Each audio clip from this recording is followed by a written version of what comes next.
What is going on, everybody? AlexNorimaki is back with something different.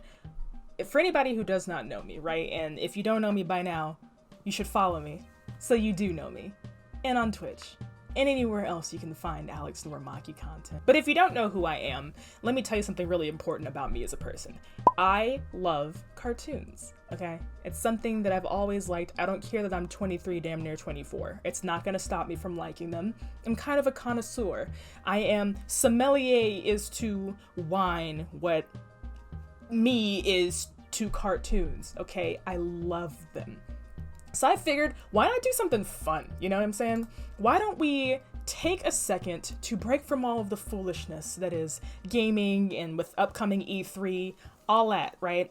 And make a nice little tier list of some of the most iconic cartoons on Cartoon Network.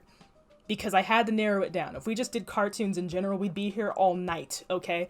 But these are some of the most iconic ones I grew up with, and quite frankly, I'm ready to do it. So we're just gonna go on the line, I'm gonna explain myself, and if you've got a problem with it, I don't know, tell you, because I don't care. Alright, we've got Amazing World of Gumball first. So here's the thing I have about it, right? The attention to detail in Amazing World of Gumball, there's continuity in Gumball, there's the humor is just left. Like, I love it, you know? I think what it is for me is I do love it, but it's not the first cartoon I think of when I'm like, oh, I want to watch cartoons. You know what I mean? There's definitely some above that. But it is good, especially for the generation it's in. Like, I get why Cartoon Network used to play it so much before Teen Titans Go. But that said, it's not my favorite, but it is good. I'm putting it an A. Like, I'm not mad at it. I love that. It's amazing. It's hilarious. I think it's done. Is it done? Yeah. I think it's done. If it is, I just gotta know how it ends. I never watched the end of it. But that's okay. That's what bootlegging is for. I mean, legal watching. Next up is Dexters Laboratory. Dog. All you youngins out there born in like 2000 who never got to experience the iconic moments of Dexter's Laboratory. I am so sorry. If you know what it's about this kid who's very young named Dexter, who is a boy genius, and he has a hidden laboratory in his parents' house. He does all kinds of experiments, sometimes to fight evil, sometimes because he's an awkward kid at school and is trying to like meet girls. May I introduce to you the concept of omelette du fromage? That's from Dexter's Lab. I love that show. It is hilarious. It is definitely like a cartoon classic as far as I'm concerned. It's probably ahead of some of y'all's time, but if you ever have the chance to watch it, you do need to watch it because it's very creative and they've done nothing like it since. So I'm sticking this up an S ring, if only because of the iconicness, which is not a word. Next up is Johnny Bravo. Here.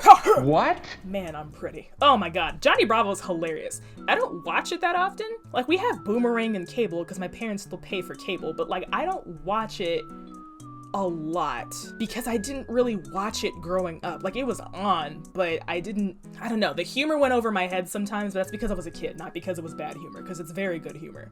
But I don't think it's one that I'll ever be like, oh, I want to sit down and binge the entire series so I can say I've seen the whole thing. It doesn't sit that way for me, but it isn't bad, so I'm gonna put it in B. Oh my god, is that Total Drama Island? Yeah. Now, I'm going to say Total Drama Island because I only see the cast of Total Drama Island in here. We're not going to do World Tour. We're not going to do Revenge of the Island. We're not going to do All Stars. All that other stuff was foolishness. The original Total Drama Island is some of the funniest cartoon stuff I've ever seen.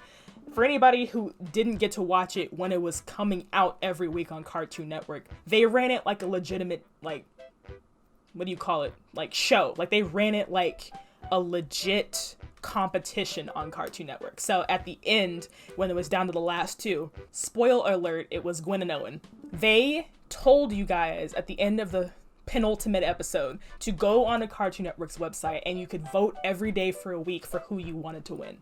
And at the end, everybody was mad because of who won and who didn't. I won't spoil that much for you, but I'm one of those people who was mad. It was so funny. Like, the humor is higher level, like it's for older audiences. Like, it's funny enough that kids liked it because of the cartoon violence, but it was funny enough that teenagers liked it too because of the language. Like, it wasn't cussing, but it was like, it was older stuff. So there was flirting, there was dating, there was sabotage. Heather is the worst person alive, but like, you just got sucked in. Like, yes, it's scripted, it's a cartoon. They wrote out how this was supposed to go, but you couldn't help but feel like it was still an actual reality show. It's hilarious. I will be watching it. I've binged it so many times, and I'm gonna watch it again. S tier. S tier. Easy. Next up is Powerpuff Girls. Craig McCracken did not die for whatever that abomination of a live-action remake of the Powerpuff Girls is to come to fruition. I don't even think he has a hand in it. Like, I haven't seen anything to suggest that he wants this to happen. That man has to be exhausted watching his amazing creation be burned to the ground in hellfire. It looks awful. Okay, I read the script that I thought was just like fake, and to find out it's the one that was approved made me want to throw up.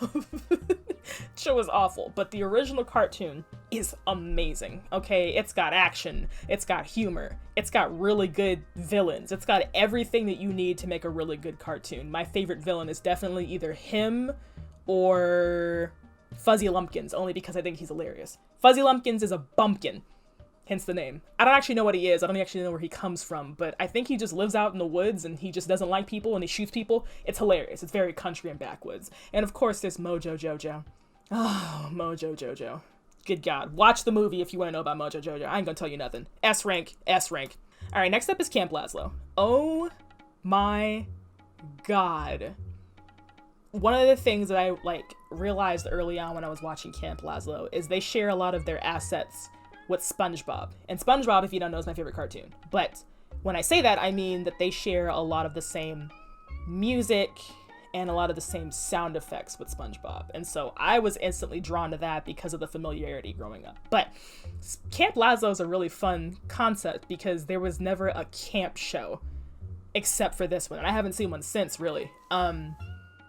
I don't know what I loved so much about it. I think because it was silly and it had no problem owning how silly it was. Like, you have these three best friends, Lazlo, Raj, and Clam. Lazlo being the de facto leader, he's a monkey, he lives his best life and he's a free spirit. Raj, who's incredibly anxious, shout out to him because so am I. An elephant, pygmy elephant? No, he's just an elephant, he's just a kid. Who tries to keep Lazlo from doing foolishness, but then ends up joining in anyway. And then Rhino, Clam, who's an actual pygmy rhino, who doesn't speak much. He says words every once in a while, and it's usually like 2 or 3 words tops. It was a very interesting concept, but they get into all kinds of shenanigans and they irritate Scoutmaster Lumpus, and I really like Slinkman, who was like a depressed slug assistant to Scoutmaster Lumpus. I don't know why I liked him, but damn did I feel that. I'm gonna tell my therapist about that. I think the depression was younger than I thought it was. Anyways, Camp Lazlo goes in S.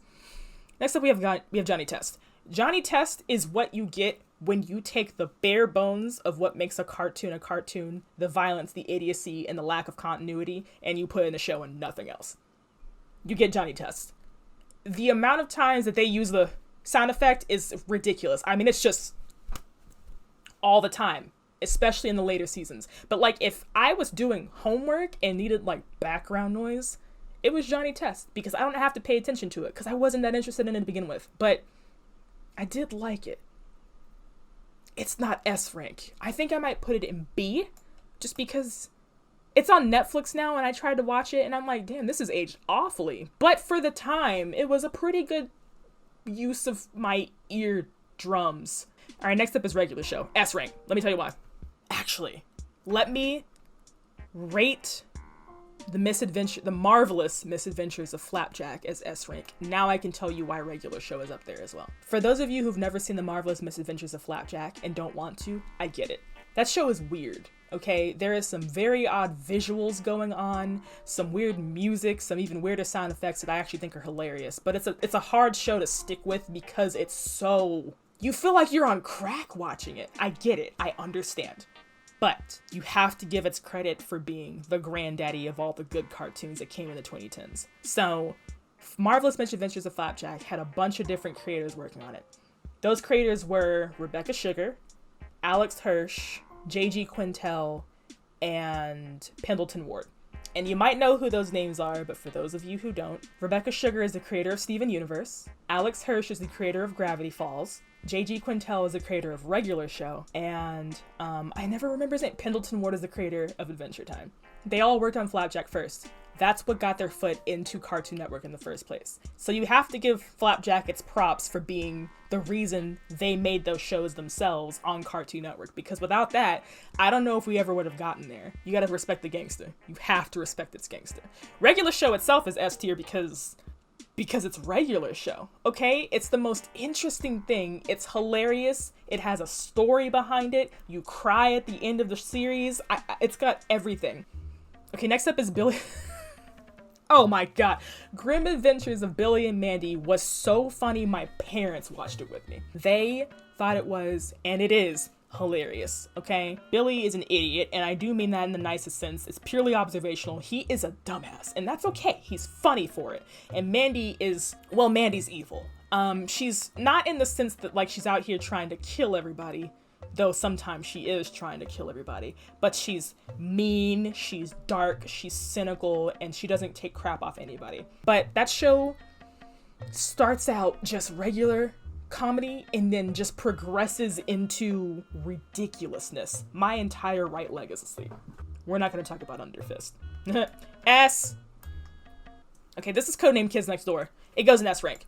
It goes in S rank. I don't care. Codename Kids Next Door. Mr. Warburton did not sit here and pull out of his butt for us not to get Galactic K&D, but we're not going to talk about that right now. It's like a whole different video as far as I'm concerned. It's ridiculously good. The creativity it has, it's about kids who fight adult tyranny. From an adult's perspective, it's more like the kids have this imagination of what the adults are doing that's so evil. Like, one of the villains is Night Brace, who's just an evil dentist who's trying to get you to have braces and brush your teeth, and all the kids want to do is eat candy till their teeth fall out. But I cannot stress to you that even though it is incredibly deep and it can be very complex at times, it is hilarious. It does everything a cartoon is supposed to do. Everything. S tier for sure. Ed Nettie. Ed Nettie also seems like a fever dream to me. I love Ed Nettie. I'll watch it to the day I die. But it's got some of the same creativity that Kids Next Door does, now that I think about it. Kids Next Door did the whole, weapons and machinery made out of everyday items.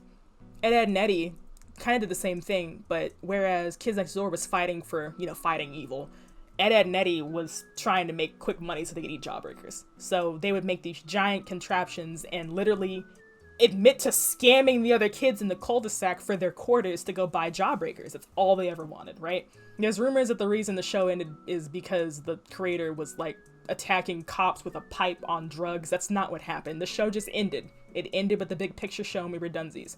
Next up is My Gym Partner's a Monkey. Oh my god, S rank.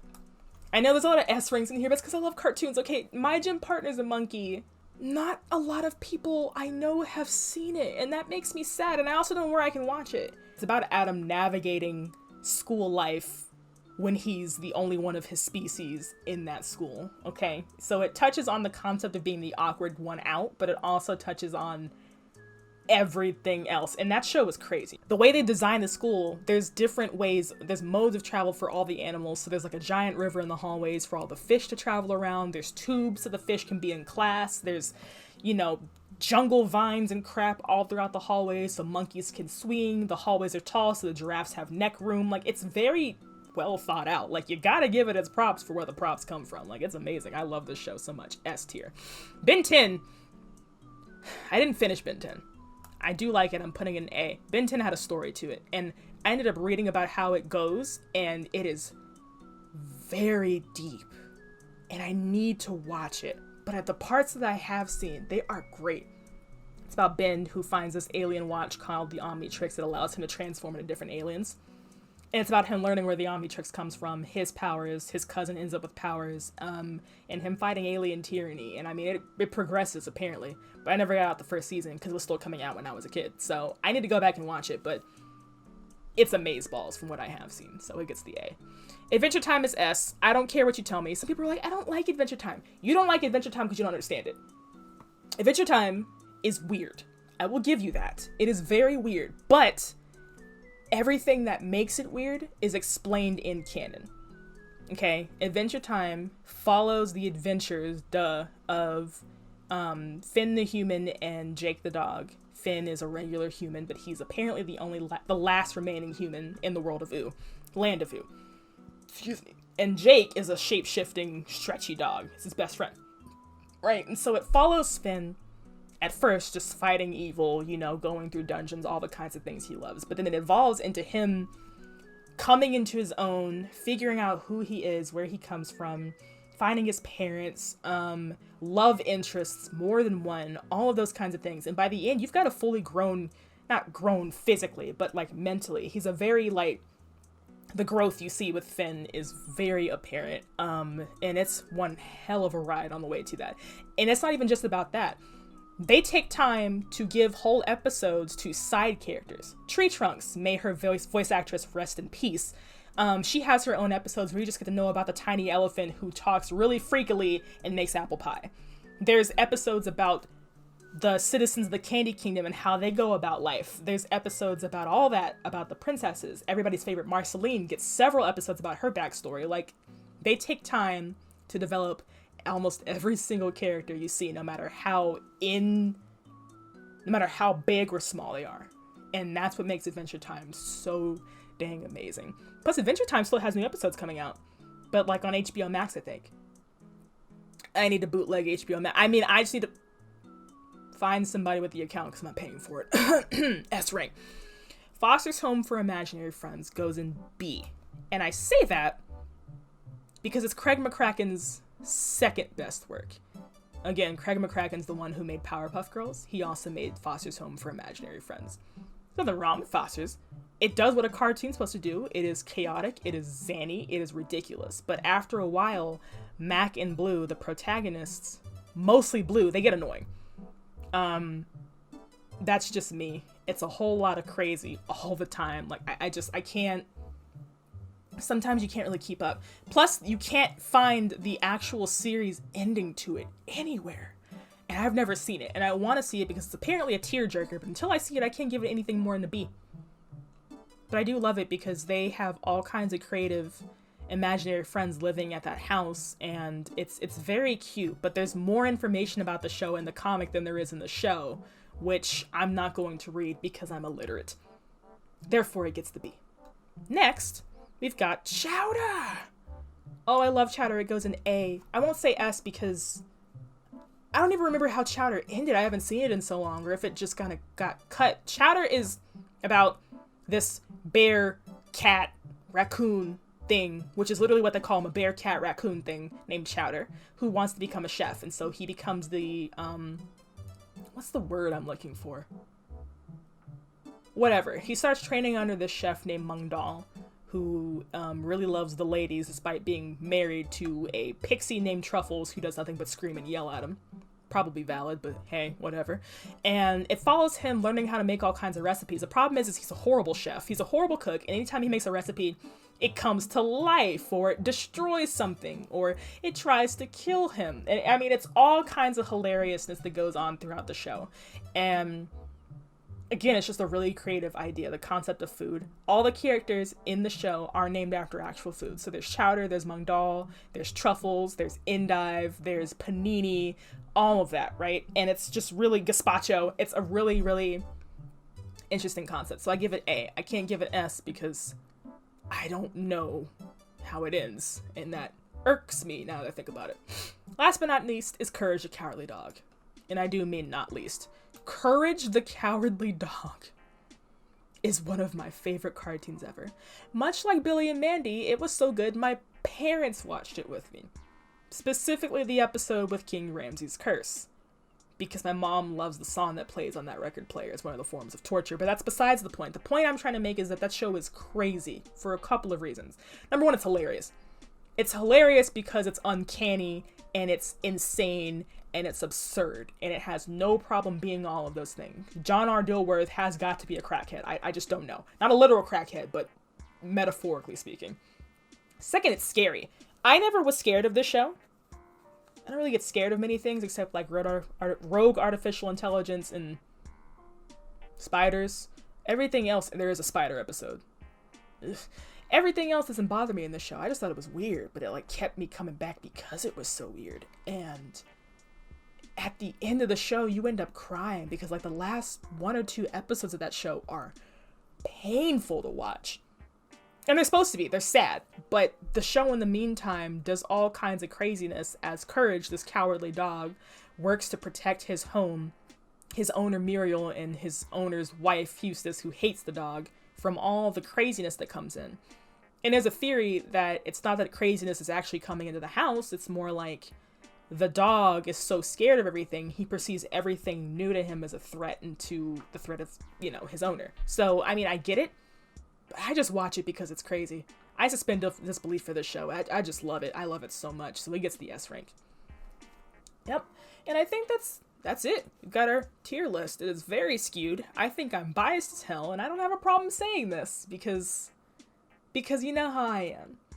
Let me know what you think about cartoons, and let me know where you put things. Do you agree? Do you disagree? Would you add something to this list? Blah, blah, blah, blah, blah, so on and so forth. But I hope you enjoyed this little tier list break we've got on a wonderful Friday. If you did, hit the like button. Follow me if you haven't. You should probably subscribe. But other than that, have a blessed weekend, and I'll see you soon. Peace.